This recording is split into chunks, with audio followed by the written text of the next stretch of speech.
Bonjour et bienvenue dans ce nouveau numéro du MAC de la Rédac.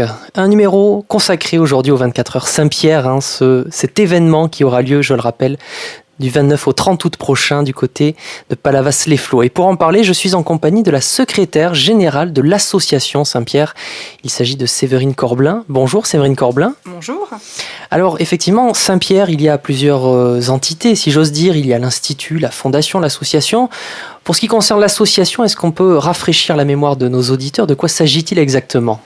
Donc l'association Saint-Pierre est l'association qui gère les établissements sanitaires, donc l'Institut Saint-Pierre, mais aussi des établissements médico-sociaux. Et on a un ITEP et un CESAD qui se trouvent sur Carcassonne et Trèbes. On peut expliquer d'ailleurs de quoi il s'agit? Un ITEP, oui, vous avez raison, puisque c'est notre jargon à nous, qui n'est pas toujours simple pour tout le monde. Donc un ITEP, c'est un institut thérapeutique, éducatif et pédagogique qui accueille en général des enfants qui ont des troubles du comportement, donc entre 6 ans et 20 ans.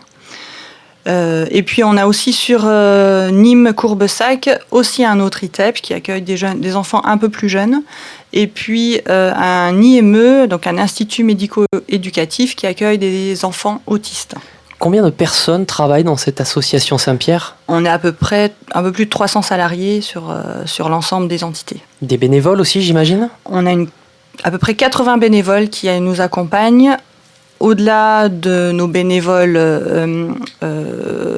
qui sont nos conseils d'administration et autres, mais on a à peu près 80 bénévoles de différentes associations qui nous accompagnent sur du temps consacré principalement aux enfants pendant leur hospitalisation, dont les parents ne sont pas là et qui peuvent du coup nous aider à faire les devoirs, accompagner pendant les temps de repas, voilà, des activités diverses, peut-être des activités manuelles aussi, des peintres, des choses comme ça qui viennent se mettre à disposition et des équipes, et surtout des enfants et des familles.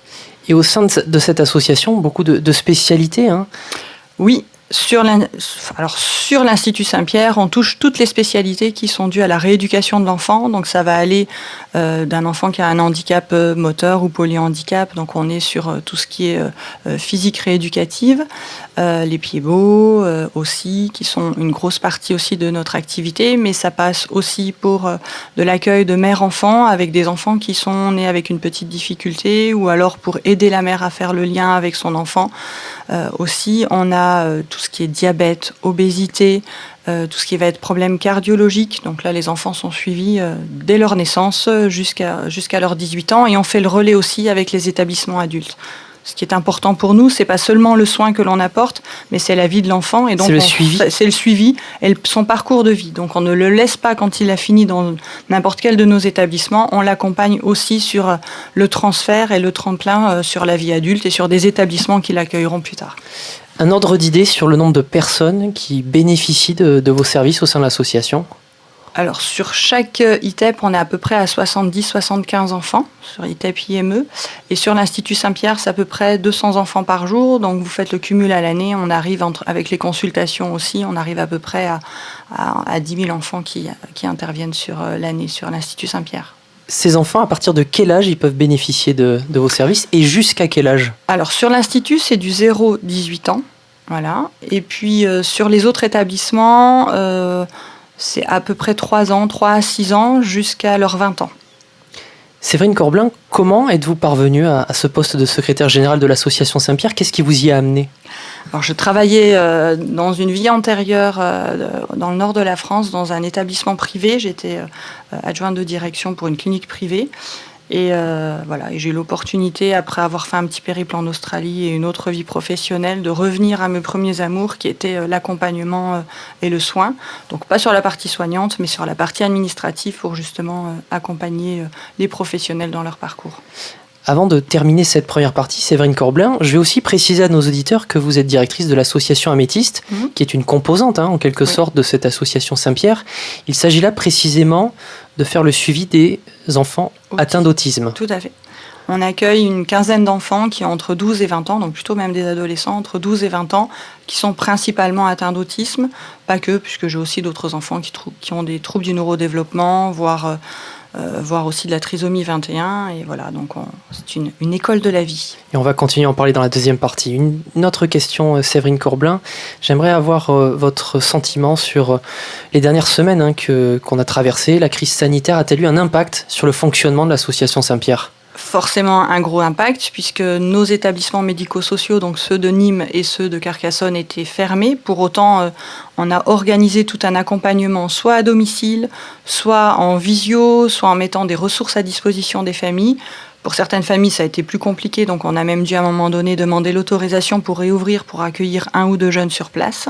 Sur l'hôpital, tout ce qui était consultation et hospitalisation de jour ont été interrompus, sauf pour des patients très précis dont on ne pouvait pas interrompre les soins. Et les enfants qui étaient en hospitalisation complète ont pu bénéficier d'un soin sur 15 jours, et puis au bout de 15 jours, ils pouvaient ressortir. Voilà, c'était du coup vraiment une vie complètement différente, avec forcément moins de salariés sur place. Mais après, on a développé aussi de la téléconsultation, de la télé-rééducation. Donc ça a été aussi un grand bond en avant, parce que c'est des pratiques qu'on voulait mettre en place, mais qui nous ont du coup été obligés de mettre en place plus rapidement. Donc ça a été aussi très important, et pour les familles, parce qu'il y avait toujours ce lien qui était là avec les équipes, et aussi pour les enfants, pour que leurs soins puissent être continus. Séverine Corbelin, on va continuer de parler de l'association Saint-Pierre et de l'association Améthyste. Ce sera juste après une première pause. À tout de suite sur Radio Aviva. Aviva! De retour dans ce numéro du MAC de la Rédac consacré aux 24 heures Saint-Pierre et plus exactement à l'association Saint-Pierre, avec la secrétaire générale Séverine Corbelin. Alors dans cette première partie, on a présenté l'association. On est revenu un petit peu sur la crise sanitaire forcément qu'on a traversée et que l'association a dû traverser. Vous y avez fait face. Est-ce qu'il y a un impact sur la suite maintenant ? Alors, on a la chance d'avoir eu le maintien de nos financements, donc il n'y a pas eu d'impact économique, ça c'était aussi important pour nous.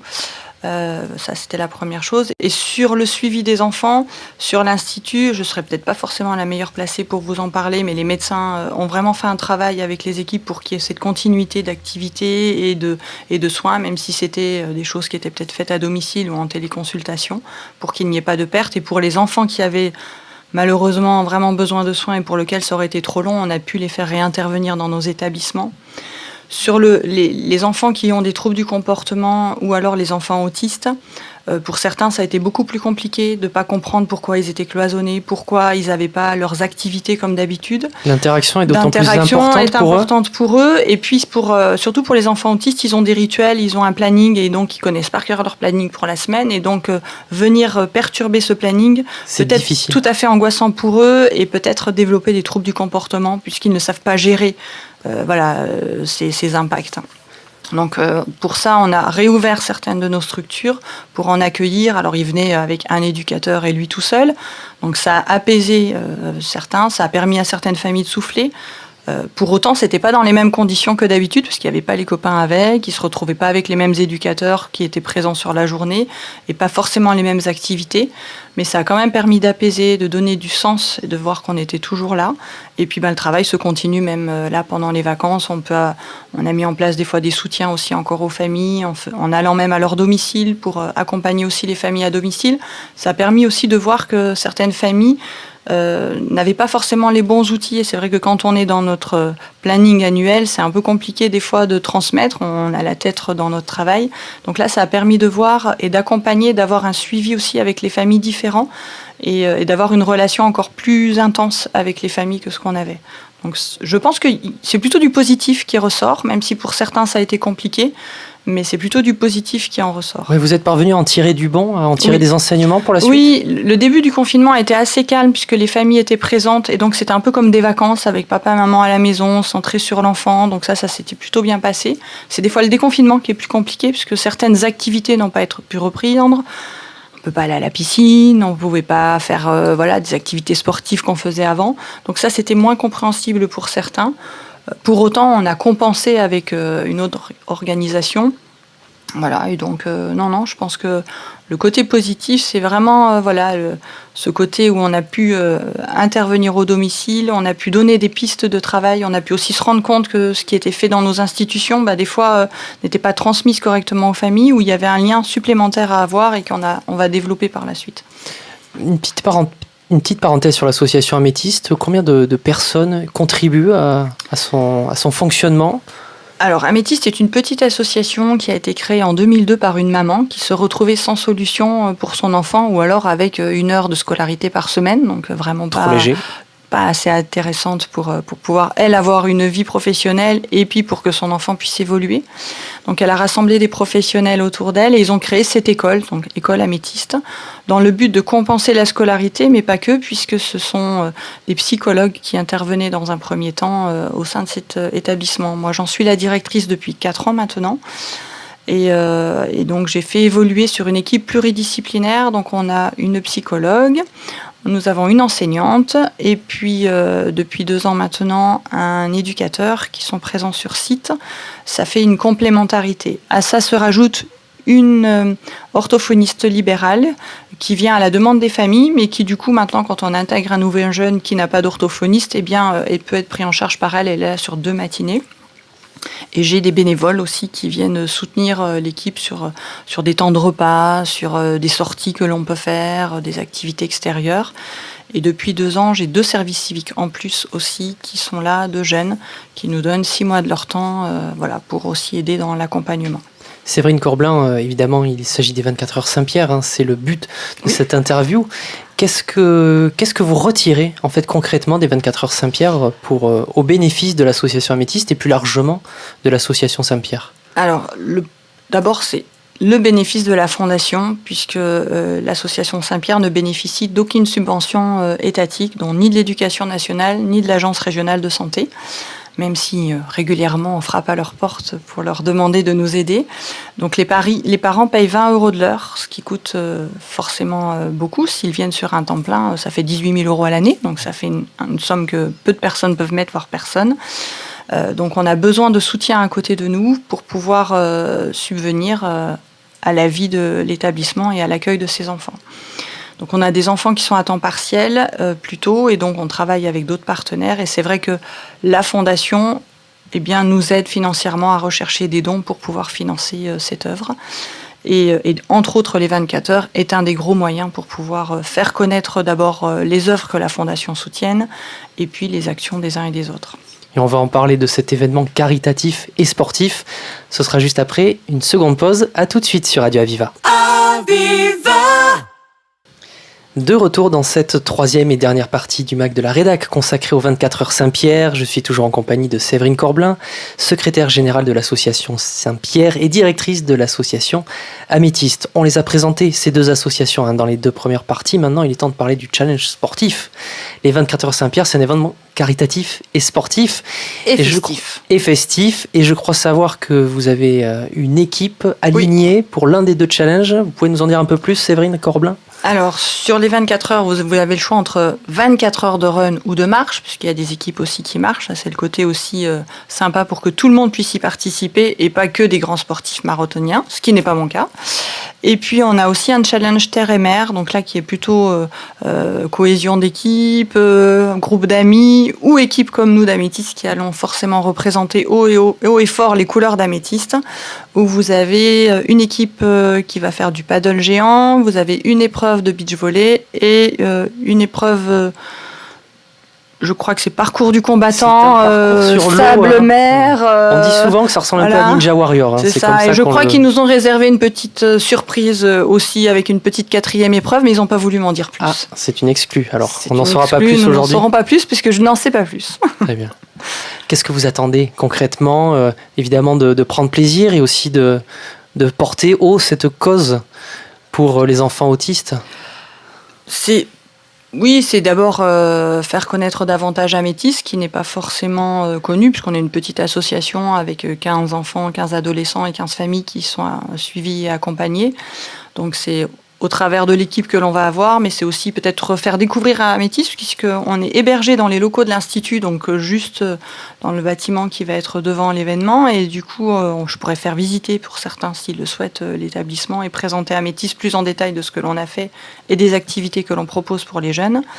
Et du coup, c'est faire valoir soi, c'est faire valoir qu'il y a des causes pour lesquelles il est important de se battre, entre autres l'autisme, parce que ça reste quand même un des handicaps, même s'il y a beaucoup de choses qui sont faites au niveau national, où il manque encore de moyens énormes pour les accompagner, pour les intégrer dans la vie sociale, quelle qu'elle soit, même professionnelle. Voilà, donc c'est l'objectif aussi d'Améthyste, c'est d'accompagner ces jeunes à trouver leur place dans la société, à trouver des organisations qui vont pouvoir les accueillir quand ils auront passé la vie adulte, d'accueillir les familles, d'accompagner les familles dans leur cursus de parents. C'est pas facile des fois d'avoir un enfant différent qui n'a pas un aspect physique qui montre un handicap, et donc voilà, c'est aussi les accompagner sur pléthore des fois de choses qui sont mises à leur disposition mais dont ils n'ont pas forcément connaissance. Donc c'est notre rôle à nous d'accompagner le jeune à être autonome, de lui trouver sa place dans la société. Certains vont pouvoir travailler, peut-être pas à temps plein, mais pouvoir quand même travailler. D'autres vont peut-être avoir juste besoin d'occupation, de loisirs, d'être intégrés dans une équipe pour du loisir. Il y en a qui aiment beaucoup nager, donc voilà, on fait le lien aussi avec des structures qui peuvent les accueillir, avec un groupe d'amis qui peuvent aussi les accueillir. Voilà. C'est vraiment un accompagnement de toute la famille et puis sur plusieurs années. C'est la pour aider à entrer dans la vie d'adulte finalement. Tout à fait. C'est notre rôle. Donc c'est vrai qu'à travers des 24 heures, eh bien, c'est refaire voir ce que l'on apporte. On aura certains jeunes aussi avec nous présents sur le site si les conditions sanitaires nous le permettent. On l'espère. Mais en tout cas, voilà, l'équipe, on est une petite équipe, on est une équipe très soudée et très soutenante et toujours dynamique et toujours plein de projets d'innovation pour nos jeunes, puisque notre intérêt, c'est qu'ils puissent avoir une place à part entière, comme tout à chacun. Séverine Corblin, dans la première partie de l'émission, on n'a pas présenté un petit peu toutes les spécificités, les spécialités de suivi, d'accompagnement des enfants pris en charge dans l'Institut Saint-Pierre. Pourquoi c'est Améthyste que vous avez choisi en particulier ? Je ne sais pas si j'ai choisi ou si c'est Améthyste qui m'a choisi, parce que quand l'association a rejoint notre groupe, il y a un moment donné, la directrice a dû partir pour des raisons personnelles, et donc il n'y avait personne pour reprendre ce poste, et c'est moi on me l'a proposé, et j'avoue que j'y ai abondé avec enthousiasme. J'ai un enfant qui a aussi des particularités, donc j'ai été sensibilisée au parcours de ces familles qui se retrouvaient tous les jours être convoquées à l'école ou dire que ça n'allait pas pour leur enfant. Et puis je me suis du coup formée à l'autisme pour comprendre davantage comment il fonctionnait et comment on pouvait les accompagner. Donc voilà, c'est comme ça que je suis rentrée dans Améthyste et que je me plais à y participer et à faire partie de cette équipe. Je ne suis qu'un tout petit maillon dans l'équipe. C'est vraiment l'enseignante, l'éducateur et la psychologue qui sont les maillons forts de l'équipe. On aura plaisir à vous retrouver donc et à les rencontrer sur les 24 heures. Tout à fait. Je vous invite à venir. Avec plaisir, Séverine Corblin. Donc on va rappeler à nos auditeurs que ça se passe du 29 au 30 août. Et donc je vous prends au mot, vous invitez nos auditeurs à visiter Améthyste, voir comment ça se passe un petit peu. Tout à fait. Et donc on aura plaisir donc à vous retrouver pour cela. Je vous remercie, Séverine Corblin. Avec plaisir. Je rappelle que vous êtes donc directrice de l'association Améthyste, mais aussi secrétaire générale de l'association Saint-Pierre. Merci beaucoup. Merci à vous. Et c'est ainsi que se termine ce numéro du MAC de la Rédac. Je vous dis à très bientôt sur les ondes de Radio Aviva.